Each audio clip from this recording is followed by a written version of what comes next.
Good evening everybody and a very warm welcome to the RCVS Veterinary Nurse Evening. My name is Belinda Andrews-Jones and I'm the Vice Chair of VN Council. I am honoured to be leading the proceedings this evening for the first time and delighted that so many of you are able to join online. I'm very much looking forward to welcoming all of you to the recently qualified to the profession, as well as celebrating the achievements of our successful candidates of the Certificate of Advanced Veterinary Nursing. Whilst we're not able to applaud in person of your accomplishments, our virtual format this evening does mean that it's easier for more of your colleagues, family and friends, members to attend and cheer on. I hope you all have glasses charged and something suitably celebratory. I became Vice Chair of VN Council last summer in what is an extremely challenging year for the profession. Although that I've worked in the veterinary nurse profession for over 30 years, I've included stints in first opinion, farm, equine, as well as university and teaching posts. And I've also been a director of nursing for one of the large corporates. I can safely say that this year has been one of the most demanding periods I've ever yet to experience. It is also the year where I'm sure that all of you I've learnt a lot and pushed myself out of my comfort zone. I'm incredibly proud of our profession and how we've responded to the pandemic, often going above and beyond to look for ways to help animals and with their care. If I may say to myself today, you are joining a truly passionate and dedicated profession. I must particularly commend those that are being welcomed to the profession today, as you have completed your qualification during a very tough time. It has been is not easy and you should really take pride in your achievements. So this evening we have a very interesting programme ahead of us, which I do hope you will enjoy. Happily, I have been joined this evening by several RCVS colleagues throughout this evening, starting with Tori Page, our VN Qualifications Assessor, who will shortly be taking us through the achievements and advancements of our profession in what is a truly remarkable year of the 60th anniversary of veterinary nursing. Next, Matthew Rendall, Chair of VN Council, will lead us, all the new VNs, through the professional declaration before we will formally welcome them to our special online admissions ceremony. We will also congratulate those that qualified through overseas and are now registered in the UK. As well as those who have obtained their Certificate in Advanced Veterinary Nursing, which is the Cert AVN. Jill MacDonald, VN Futures Project Lead, will then give us a quick overview of the latest VN Futures of their activities. And then I'm delighted that Dr. Kate Richards, President of the RCVS, is also here tonight to deliver a formal address. Finally, Matthew will join us again to deliver this evening's keynote presentation, where he will take us through some highlights of his 30-year career and his own experience of mental health within the profession. He has some fascinating insights to share with us. So to get us through the evening underway, I would like to introduce my colleague Tori, who will say a few words of the profession's recent achievements. Thank you, Belinda, and good evening, everyone. I'm thrilled to be joining you this evening in what is the veterinary nursing profession's Diamond Jubilee year. 2021 marks 60 years since the launch of the first RCVS-approved Animal Nursing Auxiliary Training Scheme. I will say more about the Diamond Jubilee and the ways that we have marked the occasion a little later, but safe to say we have come a long way since the first Ranas, as they were known, undertook their training. 2021 is a landmark year for veterinary nursing in many ways, as it has been several firsts for our profession. We have seen new VN apprenticeships undertake endpoint assessments and entering the register for the first time. This was also the first year that RVNs were able to become practice standards assessors. Renee Picard, the first RVN practice standards assessor, was appointed this August, and she told us how the development of veterinary nurses is a huge passion of hers. Her appointment was a great achievement, and we are really proud that the profession has now been recognised in this way. This is a milestone for veterinary nursing, as PSS assessors are tasked with making sure accredited practices aim to provide the highest standard of veterinary care. I'm sure more RVNs will be joining her in the future. We also reached the milestone of 20,000 VNs on the register this year. I'm sure I'm not the only one who is incredibly proud to see just how far the profession has grown, not just in number, but in stature, over the years, and long may this continue. Furthermore, we are very pleased to be joined this evening by 2 vet nurses from the first cohort of these completing the Certificate in Advanced Veterinary Nursing, or CERT-AVN. I want to take the opportunity to congratulate them on their successful studies, as this can't have been easy to do alongside a veterinary nursing role. This qualification was set up to encourage veterinary nurses to advance their skills in areas where they have a particular interest, and I want to thank the VN Futures team who led on the development of the qualification. Following on from the success of the CERT-AVN, we are now looking at the possibility of developing statuses for veterinary nurses, which would be the first of their kind. These are all tremendous advances for our profession and well worth celebrating. Later on this evening, I shall tell you a little more about how we have been doing just that. Thank you very much, Tori. We turn now to the Veterinary Nurse Professional Declaration. Being entered into the Royal College of Veterinary Surgeons Registry of Veterinary Nurses is a monumentous occasion. It is the formal start of your professional career, and it allows you to legally practice as a veterinary nurse in the UK, and means you will be expected to abide by the VN Code of Professional Conduct and be truly accountable professional. Your professional declaration encapsulates your role and responsibilities as a veterinary nurse, and is made by all those that join the Royal College of Veterinary Surgeons Registry of Veterinary Nurses. I will now hand over to Matthew to lead our newly registered nurses through the declaration. Thank you, Belinda. Normally, of course, we would all be standing in the same room to make the professional declaration. Tonight, even though we are all sitting apart, it's still important we all say this together. So to help me with this, I'm delighted to be joined on screen this evening by a few of our newly qualified VN colleagues who have kindly volunteered to keep me company. You should all take huge pride in repeating after me these hugely important lines, so wherever you are this evening, do please join in with me now. I promise and solemnly declare that I will pursue the work of my profession with integrity and accept my responsibilities to the public, my clients, the profession, and the Royal College of Veterinary Surgeons. To the public, my clients, the profession, and the Royal College of Veterinary Surgeons. And that above all, my constant endeavour will be to ensure the health and welfare of the animals committed to my care. To ensure the health and welfare of the animals committed to my care.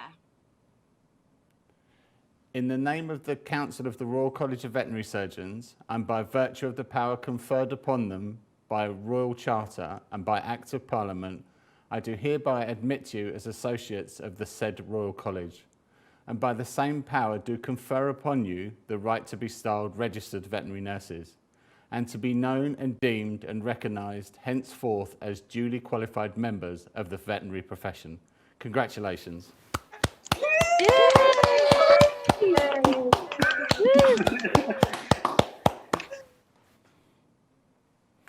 Many congratulations to all of you making your professional declaration this evening. It's always stirring to hear those words being said out loud, and I know your families, friends and colleagues will be rightly very proud of you. Thank you, Matthew, and many congratulations to you all. We will now move over to the formal admission to the registry. As we are all not in the same room, this evening you will now like to display a virtual stage which features the names and photos of veterinary nurses who have recently joined the VN Register. We have also received a few messages of support and congratulations from one or two well-known faces in our profession. So watch out for those, and please don't forget to cheer loudly when you hear your name called out.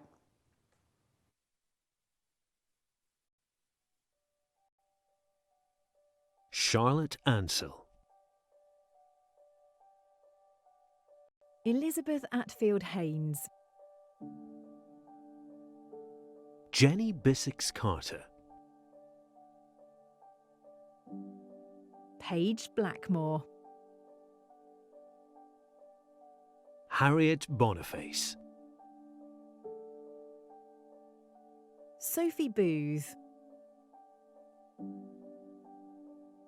Julianne Bratley. Lauren Breslin. Naomi Buckingham. Joanne Calvesbert. Hannah Cardy. Jade Chenery. Laura Chivers. Megan Cooper. Chloe Cotton. Kira Crane. Julie Crute. Rebecca Davies.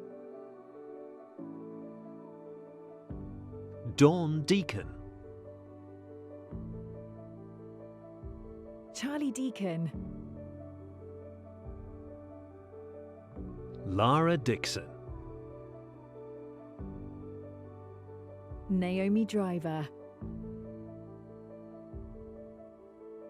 Samantha Edwards. Rio Evans. Rachel Fern. Stacey Fitzgerald. Ursula Geiselman. Katie Gibbons. Holly Gillespie. Lisa Gormall. Good evening. I would like to congratulate you all on your recent achievement of joining the RCVS Register or gaining an advanced vet nursing qualification. As newly registered nurses, you will be responsible for advancing the profession into the future. So well done again on your achievement, and I hope you rise to the challenge of being the best RVN you can be. Well done. Hi everyone, welcome to this evening's event. My name is Alexandra Taylor and I'm the President of the British Veterinary Nursing Association. I'd like to start by saying congratulations to all of you who are now registered veterinary nurses. This is a really big achievement, well done. I also wanted to congratulate anybody who's achieved the Certificate in Advanced Veterinary Nursing. This is a really big achievement as well. You should all be super proud of yourselves. So congratulations everybody, and I'll let you get on and enjoy the rest of your evening. Thank you. Sarah Granger. Emily Gray. Grace Hall. Georgia Homden. Hannah Jessup. Hannah John Whittaker. Declan Jones. Nicola Jones. Katie King. Amy Lloyd. Natasha Lloyd. Fiona Lockhead. Georgia Lowe. Elizabeth McKay. Ella Maloney. Kirsty Manville. Rebecca Martin. Caroline McCormick Clark. Laura Mickey. Kerrin Milburn. Amy Morris. Abigail Moss. Catriona Muir. Amy Musgrove Bush. Chloe Oakford. Isabella Papp. Charlotte Pilbeam. Charlotte Porter. Caitlin Pride. Tara Purchell. Hello, my name is Kirsty Cavell and I'm a registered veterinary nurse, and I was truly honoured this year to be awarded the Royal College of Veterinary Surgeons Golden Jubilee Award, so I just wanted to say a few words to you all. To the nurses joining the register, congratulations and a very warm welcome. To the nurses who have completed postgraduate qualifications, you are truly amazing. Please be proud of everything that you have achieved. I am absolutely passionate about veterinary nurses as highly skilled professionals, following structured career pathways, completing postgraduate qualifications, and specialising in areas that they are truly passionate about. So be proud of the profession that you belong to, and know that each and every day you make a huge difference to the lives of your patients and to their owners. So thank you. Kaylee Ramsbottom. Sophie Rankin. Chloe Rochester. Karen Rouse.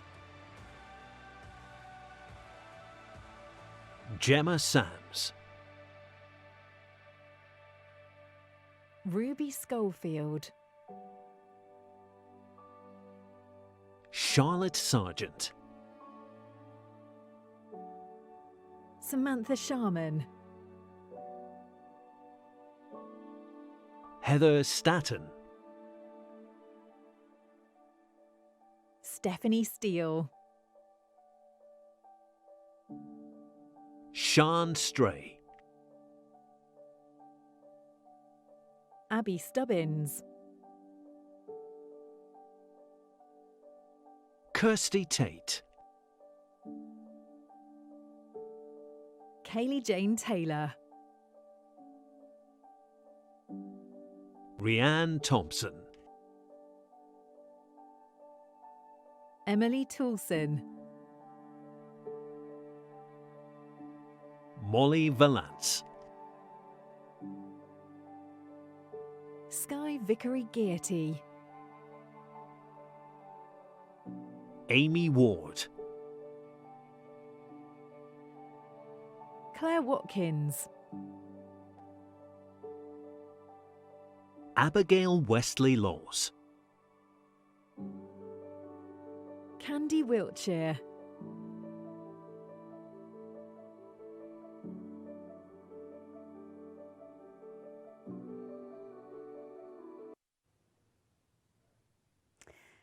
Welcome everybody and congratulations. We would now like to formally welcome some of the nurses who have completed their qualification overseas and have now registered with the RCVS. The 3 overseas registrants are now being congratulated today, have passed their RCVS pre-registration examination, which veterinary nurses with qualifications that are not accredited by the RCVS need to pass in order for them to join the register and practice in the UK. All the successful applicants are now employed in the UK, and we are so pleased that they've all chosen to use their veterinary nursing expertise to support the health and wealth of animals in the UK. I hope you have a long and fulfilling career as veterinary nurses here in the UK.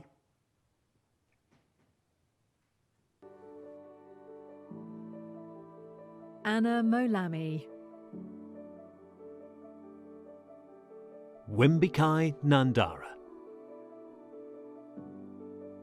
Quinton Sutton.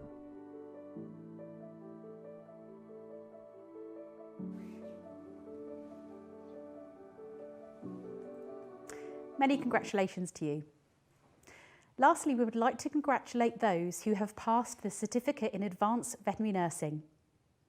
This is a brand new qualification that allows veterinary nurses to develop their knowledge and skills across a variety of clinical and non-clinical areas.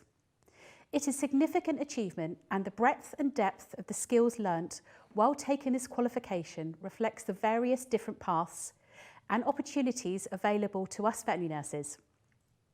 The two people being awarded the Certificate AVN this evening are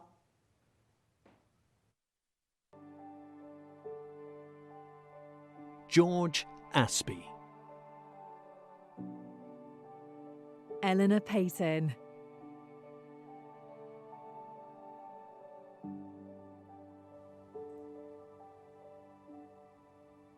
Many congratulations again to all of our newly registered veterinary nurses and to our veterinary nurse certificate holders. At this point, I am now delighted to invite the RCVS President, Dr. Kate Richards, to deliver her formal address. Thank you, Belinda.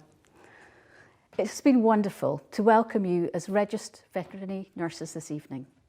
You and your families should be very proud of what you have achieved, especially under the current circumstances. The same applies to our colleagues receiving the Certificate in Advanced Veterinary Nursing. By branching out to gain further qualifications and experience in particular disciplines within the veterinary profession, you are at the forefront of driving the profession forward. I hope that soon those who have achieved the certificate or diploma in advanced veterinary nursing and other advanced qualifications will be able to have this recognised with an advanced veterinary nurse status. Reflecting on this evening, I see a veterinary nursing profession that is coming into its own, gaining confidence, kudos and influence in the wider veterinary profession and with the public. The pandemic has been very tough for everyone, causing added strain and uncertainty in both our work and professional lives. However, the veterinary sector has continued to provide a fantastic service, safeguarding animal health and welfare, and this is in no small part down to the invaluable contribution of veterinary nurses. Whether it is acting as the main contact point with clients, providing guidance and support to animal owners on subjects such as diet, behaviour and appropriate care, providing care for inpatients, assisting with procedures, or making sure the practice protocols and policies are followed, veterinary nurses are the lifeblood of most veterinary practices, and more so than ever during the pandemic. To give you an example, we recently awarded the RCVS Compassion Award to Olivia Wassell, an RVN working for the Blue Cross in London. She won this because of her professionalism, her positive attitude, and her dedication to animal health and welfare under extremely difficult conditions during the pandemic. Olivia faced the challenges with an open mind and flexibility, also providing support to numerous team members. I know there will be similar stories up and down the country, accounts of how veterinary nurses have stepped up over the past 18 months. I know I speak not only for myself, but all vets when I say to you, thank you. From the outset of my presidential year, I have made building connections that count one of the themes of my year. On an individual level, this is about connecting with ourselves, taking care of our physical and mental health. We need to look after ourselves first so that we can help our patients and colleagues. It's been an especially hard time recently, and it's important to share worries and concerns. So please remember that VetLife is there 24/7, 365 days a year, and offers a totally confidential listening service. There's no shame in phoning or emailing VetLife. The volunteers will listen or read what you have to say or share without any judgment. They are passionate about supporting those who need it. And perhaps in a year or so, you may even consider volunteering for VetLife as a way of supporting your professional colleagues. Connections that count is also about making professional connections. And I am really pleased to see that in many ways, veterinary nurses are ahead of the game with this. For example, by forging connections with colleagues in medical nursing via the VN Futures project to talk about the benefits to human and animal health of smoking cessation. This joint collaboration between VN Futures and the Royal College of Nursing used clinical research on the damage that second-hand smoke causes to both animals to find common ground between the two professions and put out a message with the aim of reducing harm and improving health for both people and animals. Veterinary nurses are increasingly forging connections with the public. There is a growing recognition in the public consciousness of the profession as a distinct part of the veterinary team, with a particular set of skills and knowledge that complements and enhances the other roles within the practice setting. And speaking as a vet, I think we also need to do more to connect with, listen to, and appreciate veterinary nurses. As vets, we can and should learn a great deal from veterinary nurses, not least the need to better recognise and compensate their effort, their expertise, and their contributions. Those of you joining the veterinary nursing profession this evening are doing so at an exciting juncture point. In this year of your Diamond Jubilee, the 20,000th vet nurse joined the VN Register, and the numbers continue to rise. You can look back proudly at a 60-year history of growth and achievement, and also towards a future that has some very exciting things on the near horizon. In any future legislation governing the veterinary professions, we have committed to enhancing the role of veterinary nurses, for example in anaesthesia, and have a long-standing recommendation that the title veterinary nurse should be protected to prevent its use by unqualified, unregulated individuals. The protection of titles provides clarity and assurance to the public, so we recommend that protection of the VN title should be part of new legislation. As we will hear shortly, the VN Futures project continues to go from strength to strength, and I highly recommend having a read of its interim report to get a good sense of what's been achieved and what's yet to come. The project has ambitious aims and has already made a huge impact in maximising nurse potential, fully utilising their skills and knowledge to develop a thriving and progressive profession. I am very glad to have you all on board as professional colleagues, and I wish you all the very best for a stimulating, exciting and fulfilling career ahead. Congratulations to you all again. Thank you very much, Kate. Now to give us the latest information about the VN Futures project that Kate has just mentioned, I am pleased to invite Jill MacDonald to the stage. Jill is a VN Futures project coordinator, an RVN who has spent 12 years as a head nurse at a small animal practice, who is a previous winner of an RCVS Innovation Award. As well as giving us the quick update this evening, Jill will also outline the aims of the next phase of the project and also explain how we can get involved. Over to you, Jill. Thank you, Belinda, and good evening, everyone. VN Futures is a project that is jointly managed and run by the RCVS and the BVNA and exists to determine and address the challenges the veterinary nursing profession faces, and also to identify and exploit opportunities and maximise the potential of veterinary nursing to ensure it is a vibrant and rewarding profession now and into the future. As nurses who are just joining the profession, and congratulations to you all, the project is as relevant to you as it is to any registered veterinary nurse. You are the future of veterinary nursing. The project began in 2016 and reaches the end of the first 5-year phase this year. We have recently published our VN Futures interim report, which shares an update on the project, including accounts from nurses within the profession. As someone who has had a passion for and worked in veterinary nursing for over 20 years, this project is very close to my heart, and I'm really proud of the report and how far we've come. Over the next few minutes, I'd like to give you a snapshot of some of the project's achievements so far and what we have to look forward to as we move into the next phase. The framework for the Certificate in Advanced Veterinary Nursing was developed by a VN Futures working group, and this year the first students have graduated from their qualification and now proudly use the Cert AVN post-nominals.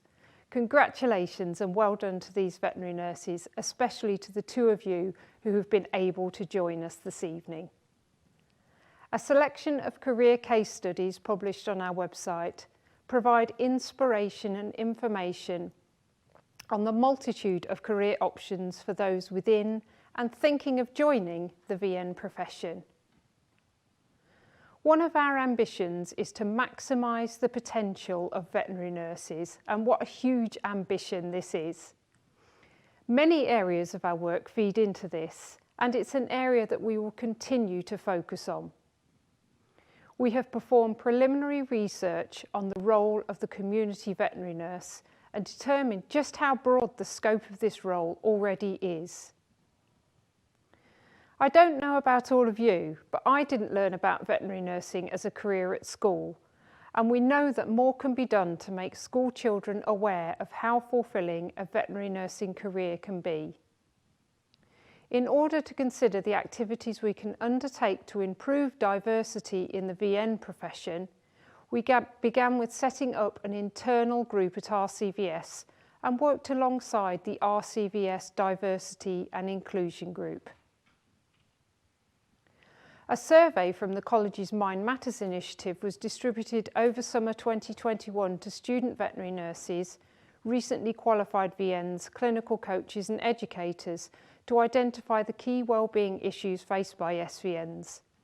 The results of the survey will be used to inform an SVN Wellbeing Discussion Forum event taking place on the 3rd of November, as well as future events and projects for the profession. So that offers you an idea of some of the work of VN Futures. Now let's take a look at some of the areas we envisage we will focus on over the next 5 years. How might the role of the veterinary nurse develop? A focus on a vet-led team, with veterinary nurses being a key component in that model. A bolstered role through a reformed Schedule 3, including a greater role in anaesthesia. Protection of the title and more recognition and understanding of the VN role. A greater input to animal health and welfare, clinical decision-making and communication with clients. More involvement in management of chronic disease. More focused areas of nursing within primary care practice and referral. Increased management and practice ownership roles. More structured career pathways, more opportunities to diversify and increased provision of flexible working.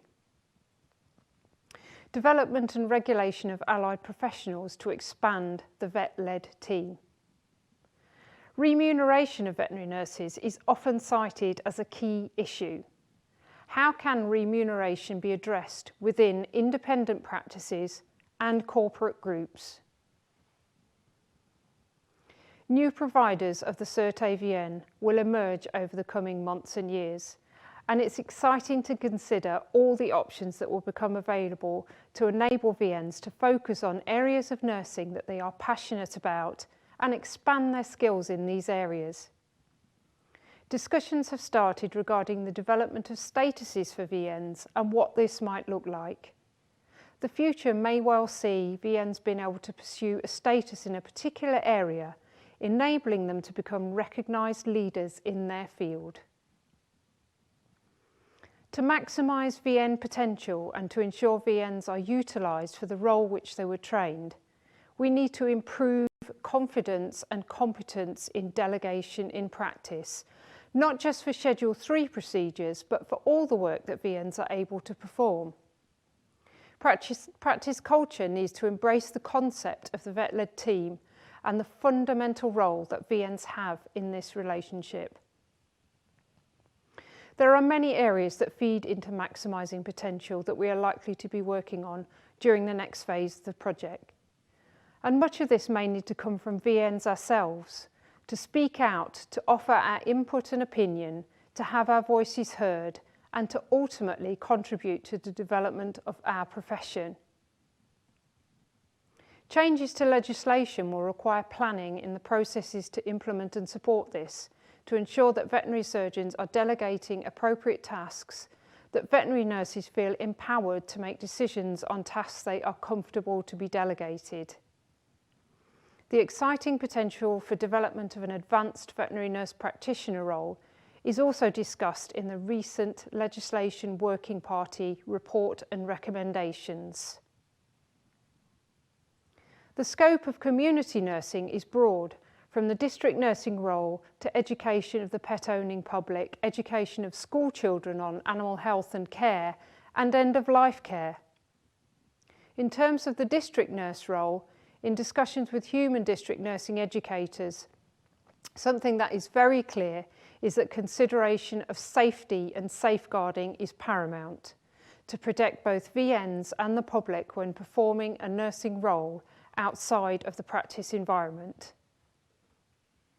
We've developed a variety of key resources to support a VN school ambassador role, including an animated VN careers video, which is in development now. Watch this space. Our aim is to roll out the scheme in the next few months, enabling those who wish to become ambassadors to do so. We hope that in the years to come, we will have a network of VN ambassadors going out into schools and highlighting veterinary nursing. Wouldn't it be wonderful if our VN workforce better represented society in its diversity? More male VNs, VNs from Black, Asian and minority ethnic groups, gender diversity, people with disabilities and chronic health conditions being supported, and people from challenging socio-economic backgrounds with low science capital being given the inspiration and opportunity to join our profession.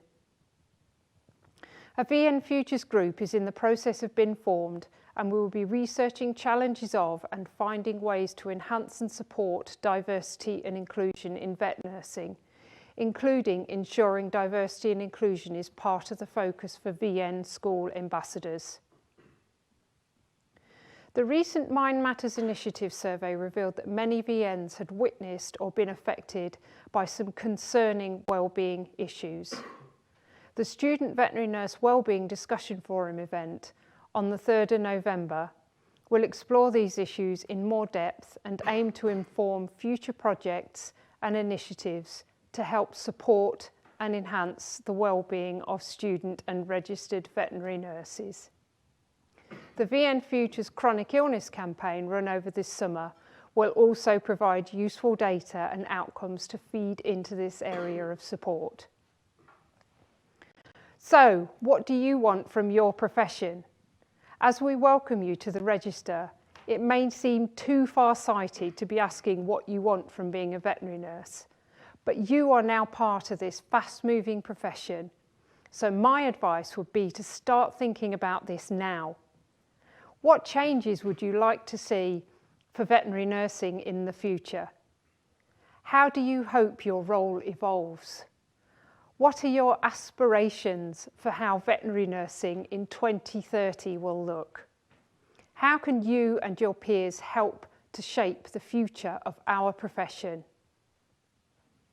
If you would like to get involved, you can contact me by emailing jill@vnfutures.org.uk or visit the website. Thank you. Thank you very much, Jill. That is a tremendous amount of work and some extremely exciting progress. Don't forget you can visit the new VN Futures website at vnfutures.org.uk to find out plenty of details and resources related to the project, as well as lots of information about how you can get involved. Now, we have heard earlier about 2021 is the Diamond Jubilee year of the veterinary nursing profession. So here is Tori again to tell us a little bit more details about this. Thanks, Belinda. 60 years is a huge milestone for our profession and one that deserves to be celebrated. So we have been marking the year by highlighting the past, present and future achievements of the profession. As part of these celebrations, we have launched a webinar and podcast series, an online Diamond Jubilee Hub, and in the coming months, an ebook will be published, looking at the history of veterinary nursing.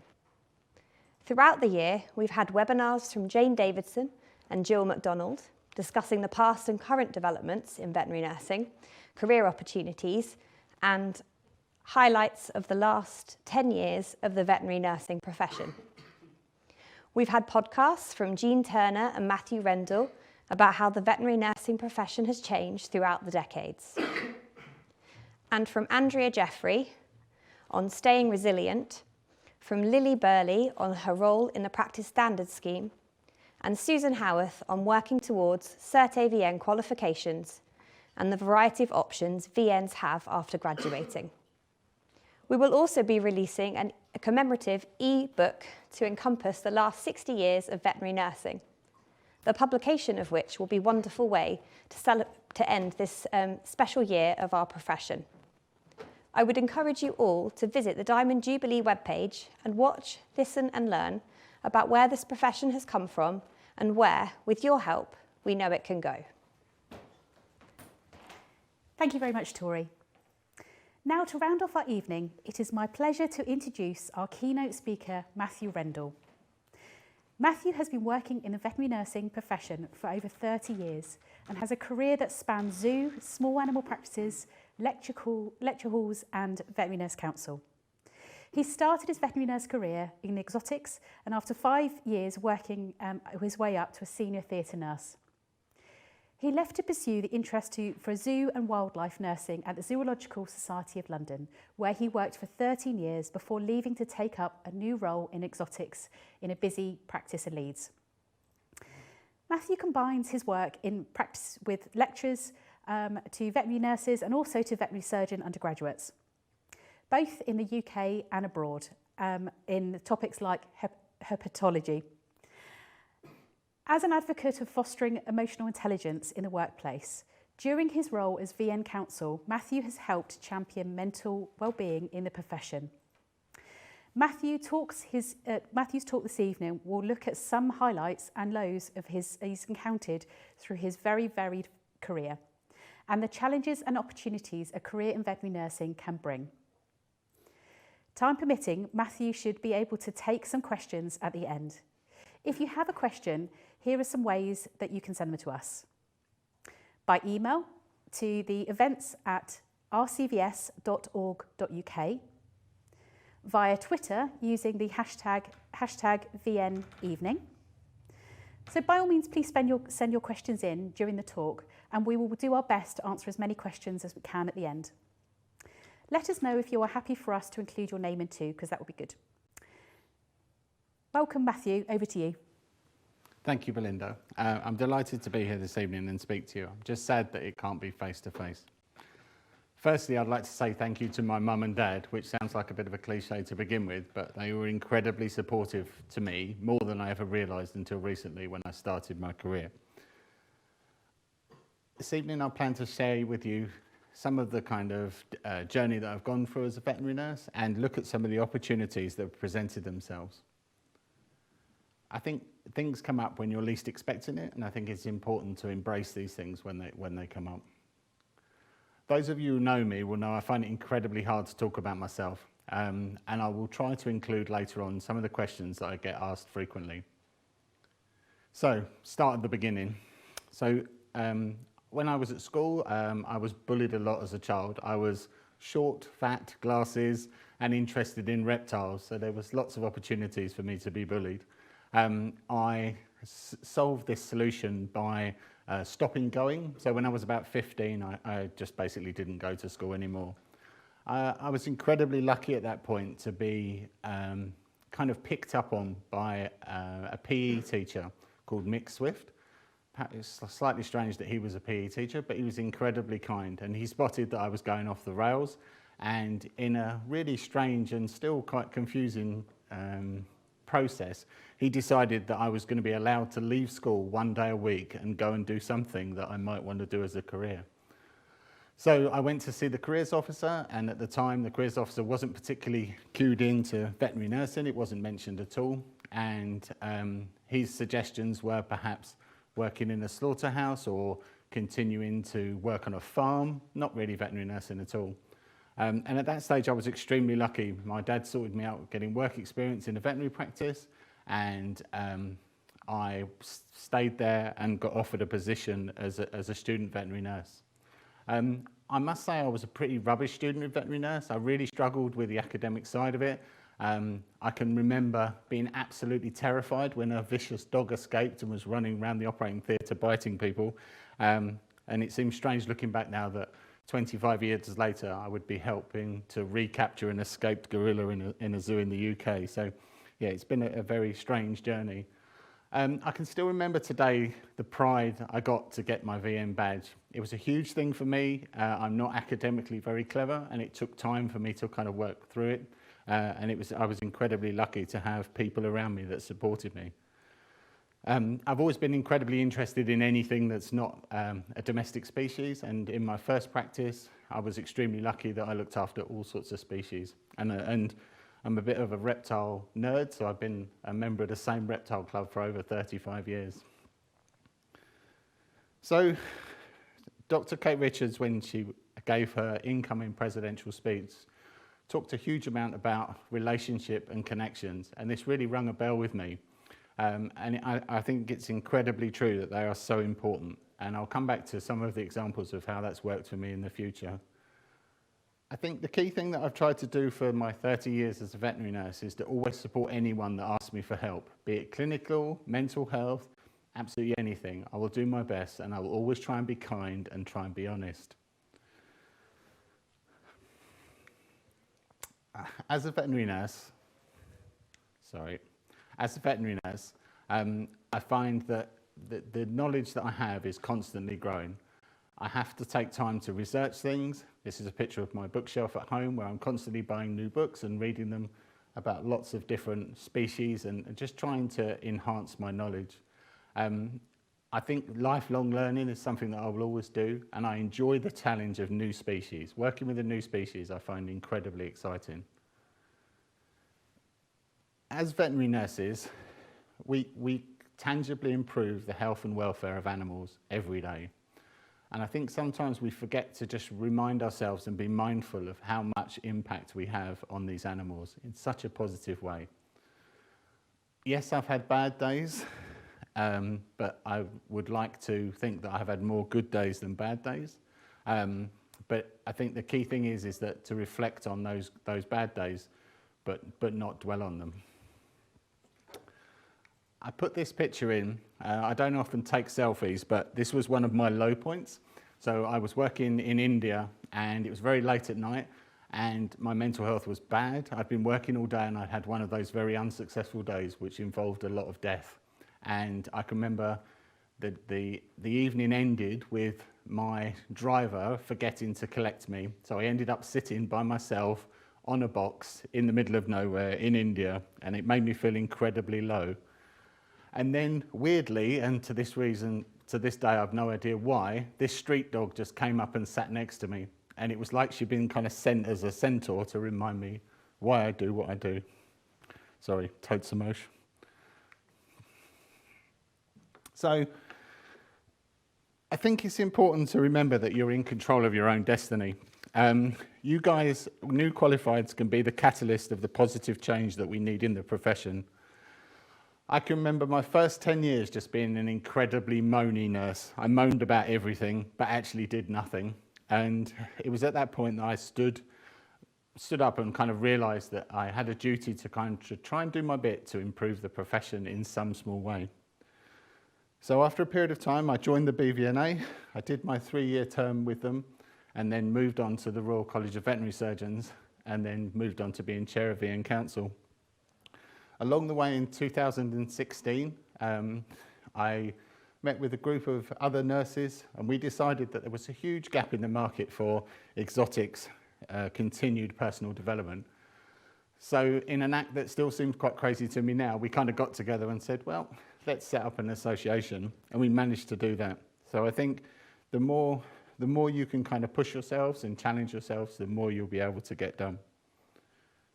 I think moving into the politics of veterinary nursing has taught me a few things. One thing it taught me very quickly was the amount of work that the Royal College of Veterinary Surgeons is doing behind the scenes. They are championing and working and representing veterinary nursing, not only on the UK forum, but worldwide as well. And I'm still blown away by how many dedicated and hardworking people there are within the college and the amount of work they achieve. And I feel incredibly honoured to work with them. It's important that you be proactive. Sometimes it feels hard to do what I do, but I think doing my bit for the profession is incredibly important to me. Trust me, I would much rather handle a king cobra than stand in front of you wearing a suit and tie. It's a very alien thing for me to do. So, a bit about the questions that I get asked. So, I find that lots of nurses ask me about what is your favourite animal and what's your favourite animal to work with. I've been extremely lucky that I've worked with lots and lots of species in lots of different countries. And I think my answer to this question is always quite disappointing to people in the fact that I enjoy learning new things and I like interacting with any species that I can have a positive impact on its health and welfare. And that can be a rabbit or that can be a dolphin, but whatever it is, welfare underpins everything we do as veterinary nurses, and it's really an important aspect to me. As I'm working, I'm always subconsciously assessing the welfare of the animals around me, be it chronic or acute welfare issues, and I would encourage you as a veterinary nurse to always question everything we do and challenge everything in a positive way and see how we can evolve and improve animal health and welfare.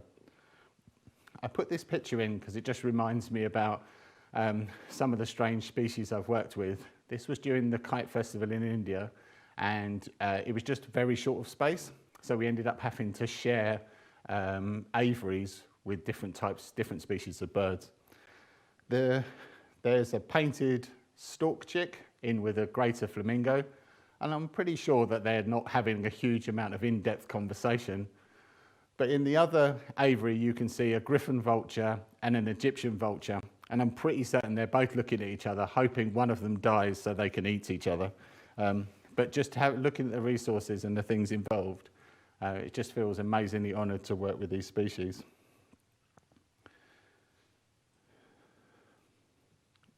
I think a question I get asked more than ever is how can people go on the same journey as I have done as a veterinary nurse? It is a lot about relationship and connections, and I act on everything that comes on. Everything that comes up and gets offered, I try and do. It doesn't always work. Things don't kind of come up sometimes, and sometimes things don't work out. But I'm currently working on a few wildlife projects as well as working in practice, and I would like to explain to you how some of these came around. Before I go on to that, I just want to reiterate some of the points that Belinda said about my journey. So my first practice was an incredibly good practice. It set me up really to succeed. I was there for 13 years and we were true mixed practice. We saw cows, horses. I did lots of swan work there and also did lots of koi carp and reptiles, and it really kind of set me up to kind of have that quest for knowledge and wanting to learn more about different species. I then moved to a zoo environment and stayed there for 13 years, and that really kind of honed my interest in non-domestic species, and I learned a huge amount about primates and different things, different species as well. And now, and then I moved to Leeds and worked in a huge referral centre as a nursing manager, and this taught me more about managerial skills as well. And now I work in a small animal practice as well as doing mostly exotic species. But I also do work for Wildlife Vets International, and I really assist them in any way I can. So sometimes it can be getting bits of equipment they need or assessing projects for their feasibility. I really enjoy being a clinical nurse. I enjoy teaching. I enjoy kind of explaining to people how to do things and kind of mentoring younger nurses and really supporting the next generation is important to me. So I'm just gonna, this was an opportunity that came up fairly recently where I had a phone call to say, we understand you're going to be in Greece next week. We're going to do 5 endoscopies on some dolphins. Would you like to come along and help with the dolphins? So as you can imagine, that was quite a short decision to decide whether to do it or not. And I went along and I learnt a huge amount about them. So any opportunity that comes up, I try and act on.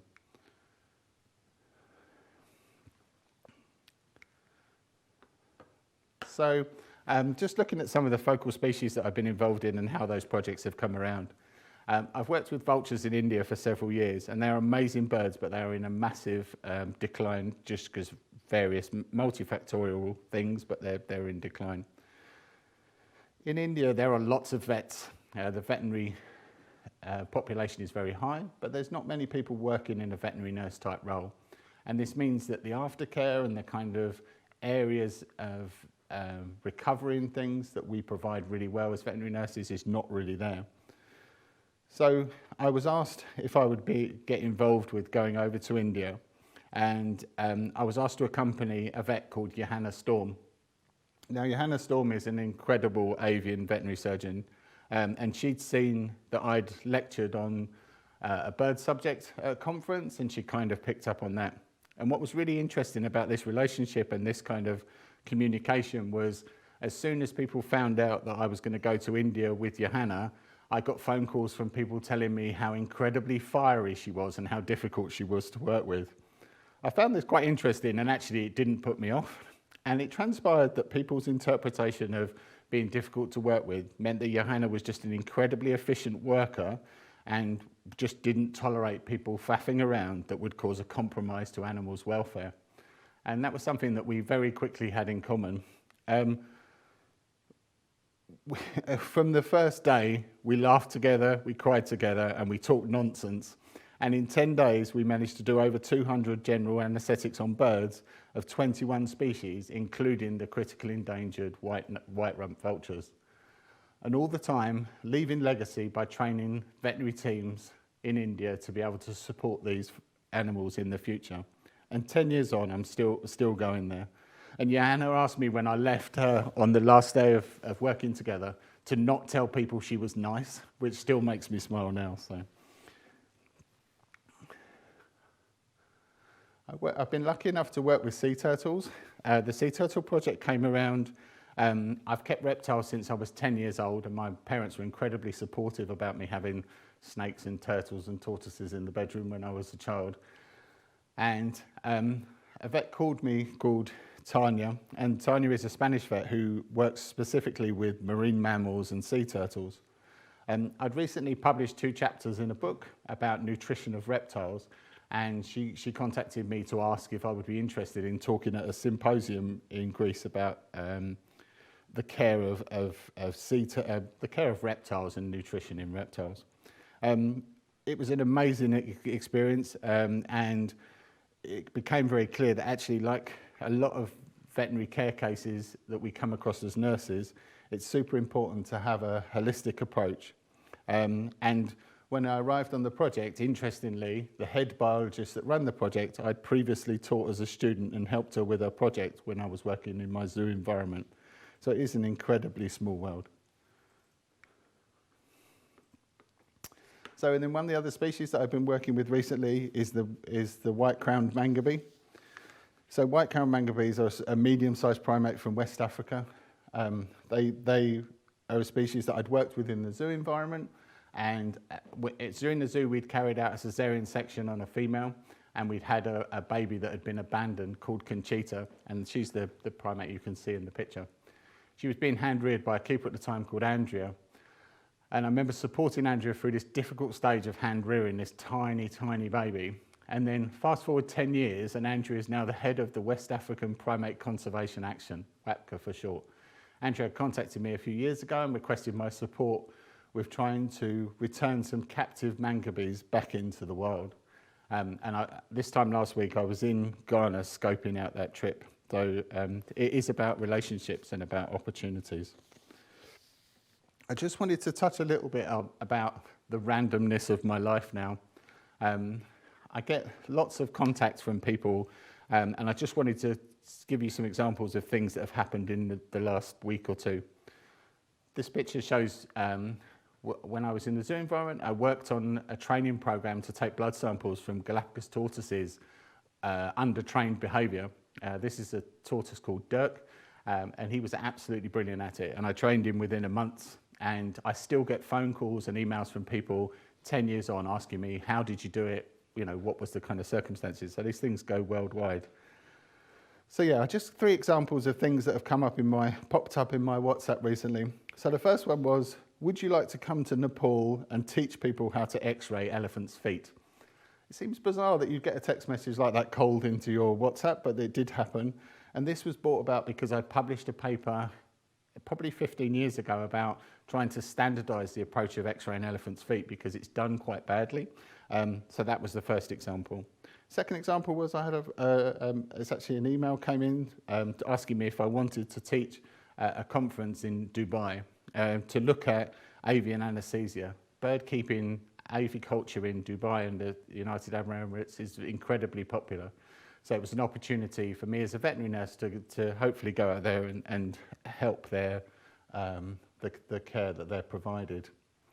The third one was more recently that I was contacted to see about an incident in West Africa again, where they're having lots of leatherback turtles washed up that have sadly died. And I was just approached to see if I'd be willing to go out and perhaps put some protocols in place for post-mortems and sample collection. So these things are absolutely, I still question myself as to why these things actually come out. And then the last question I get asked a lot is, why do I still do it? And trust me, some days I still ask that question myself, but I really enjoy teaching the next generation of vets and nurses. Giving that support, watching a new student vet or nurse achieve their first catheterisation and seeing how pleased they are with themselves is something that is incredibly great. I get jealous of that feeling of pride when you do something for the first time. It's an amazing feeling. But I did get to take bloods from some dolphins recently, which I'd never done before, which was incredibly cool. I have students now, and being a clinical coach or a clinical supervisor is great. And I urge you all to do this when the time is right. The second reason I do continue to do what I do is because I think any interaction you can have with an animal that improves their welfare is an incredible honour. And for me, the highest level of that honour is being in a situation to return an animal into the wild.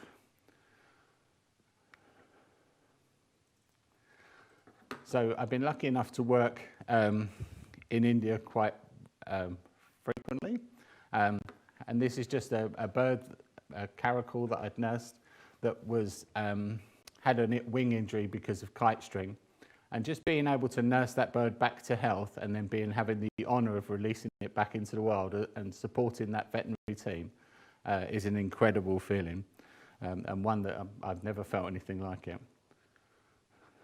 The last video I'd like to show you is another remote assistance where helping with a female tiger that was unfortunately caught in a snare and just helping with her wound management from an incredibly infected carpal injury. And I think, just wait for her to pop out.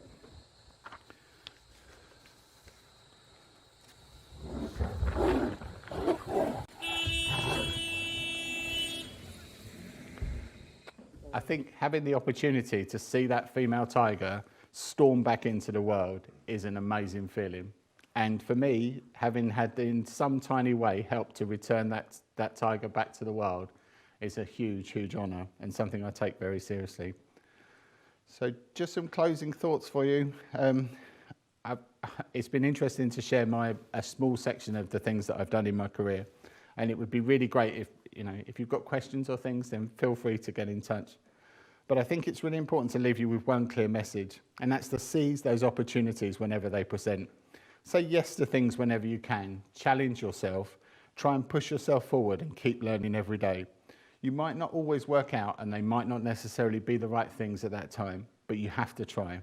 And frequently these things turn into very positive things, and it's enabled me to have an amazing and fascinating career. Thank you very much for your time. At home as well, that'd be really, really wonderful, and thank you so much. It's inspirational. It's an inspirational talk. So many thank you to Matthew for such an amazing talk. It's just, I think it brought tears to all of us here. I think it's always been, so motivating to hear what someone has achieved in their career and what their personal highlights have been. We all have our own paths and what we want to achieve from working, and it's wonderful to hear others. And so today's has been a wonderful insight into the veterinary nursing career can offer. I would like you all to, at the start, as you start out in your career, to think about what you would like to achieve and not to get too discouraged if you don't have it all straight away, don't have it all figured out straight away. Now I think we might have a few chance for questions from the audience at home. I think I might be able to start it off with the first question first of all. Let me just get, what strategies do you have in place to help manage tough days in practice? Yeah, that's a really good question.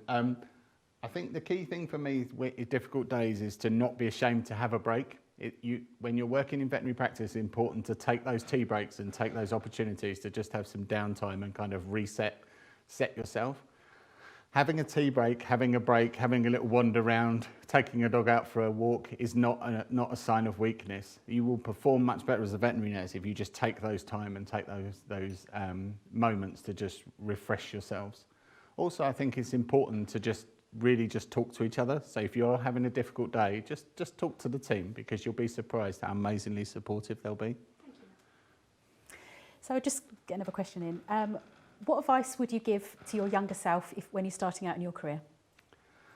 Yeah, these are really good questions, and kind of in something that makes you just reflect on what I've done in my life. But I think the thing is that looking back on what I did, the only thing that held me back at the beginning was myself. So I didn't have any self-confidence, and still lack a little bit of self-confidence now, but I didn't really have the confidence to push myself as hard as I could at the beginning. I kind of tried to stay in the periphery and in the background. And I think actually I should have pushed myself further. And I urge you all as newly qualified nurses to really push yourself, ask those questions and nudge yourself out of your comfort zone, and you will find that you will reap the rewards from that quite quickly. Thank you. We've got one more question. What was the biggest hurdle you've had to overcome? I think that's a tricky one, because I think there's not one specific thing within my career that was tricky to kind of overcome. The only thing I would say was it was a bit of an epiphany when I realised how many people that I looked up to had encountered mental health issues. Most of my peers and the people that I have admired for my whole career, when you talk to them and get to know them, will tell you that they have also experienced mental health issues. And it's important that we all talk about these, because only by talking about them will we be able to try and reduce their frequency within our profession. I've got another question. Have you got any tips on building your self-confidence in practice? That's a really good question. As somebody that doesn't have a huge amount of self-confidence, I'm probably not the best person to answer that. But all I would say is that you'd be amazed how much you can achieve when you try. So publishing my first scientific paper was, at the time, felt incredibly difficult, and now becomes like a kind of normal part of what you do. And I think just being honest with yourself, it's important to be confident but not cocky with things, and try and just share as much information as you can. As I say, being a clinical coach is a good way of just reminding you how much knowledge you actually have, and builds up your confidence when you train somebody that's really hanging on to your every word and wants that support from you. So I think, just be an educator. We are, as veterinary nurses in practice, we are all educators, but it's just making sure that you maximise that opportunity. We've just got one more question. Could you tell me a bit more experiences about working with the big cats abroad? Yeah, this is a really interesting one, because it's going to be one of those ones where I really disappoint people, because it took me a little while to realise that big cats are just big cats. So 160 kilo tiger is just very similar to deal with as a 5 kilo feral cat, but just much, much bigger. So I think when I first started working with lions and tigers, there was quite a lot of kudos around it. People saying, oh, you work with lions and tigers. But actually, when you get up close to them, they are just very similar to giant cats. Obviously slightly more dangerous, but you just need to work with them in the same way. And it's really important that when you work with species that are perceived as being dangerous, that you don't compromise their welfare because you don't understand their behaviour. So for example, the tigress that you saw being released, it's important to understand that she's not trying to attack people, she just wants out of that situation as quick as possible because she's a wild animal. So it's really important that we apply our same standards of care to big cats as we would to any cat. So we have no more questions. Thank you for all of the questions, and many thanks, Matthew, again for your inspirational talk. As we draw to the close of this evening, I would just like to take this opportunity to give some advice that may help you to move on to the next stage in your veterinary nurse career. You can do anything you want to do if you work hard enough. Being here today is a brilliant example of that. I know how hard you've had to work to achieve your qualification in veterinary nursing, and I hope that you feel very proud of the results you have achieved and you've put all the work forward for that. Do what makes you happy, seek out what fulfills you, and always do things, always push yourself forward and all the learning. Don't be afraid to move to pastures new if, it's important to always be happy. It's important to make time for things that you enjoy outside of work too. As we all need to make time for ourselves, we need to make sure that we take time away from work to recharge. The reality of veterinary nursing is that although it was one of the most rewarding careers available, there is days that are really hard, particularly when dealing with sick animals and death. This is where the support of colleagues, family and friends really comes important. There will be many happy and rewarding times ahead. Veterinary nursing is a vocational calling profession. It is in your heart forever. As with that, I should just like to leave you with a few thank yous. Thank you again to our speaker Matthew, Jill and Tori for their fascinating talks and updates this evening, and to Kate for her presidential address. Thank you to the BCQ and Imagine presentation team here today in the studio for all of their creativity and technical expertise. A big thank you to Chloe Baxter and the rest of the RCVS communications team for their organising of this evening. And of course, thank you for all for listening and watching around the country and for taking the time to join us this evening. And many congratulations once again to all of the newly registered veterinary nurses and our new VN certificate holders.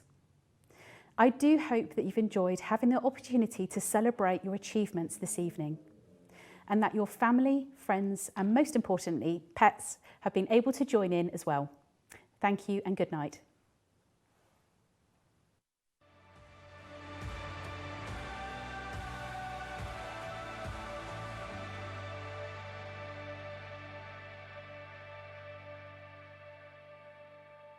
Thank you.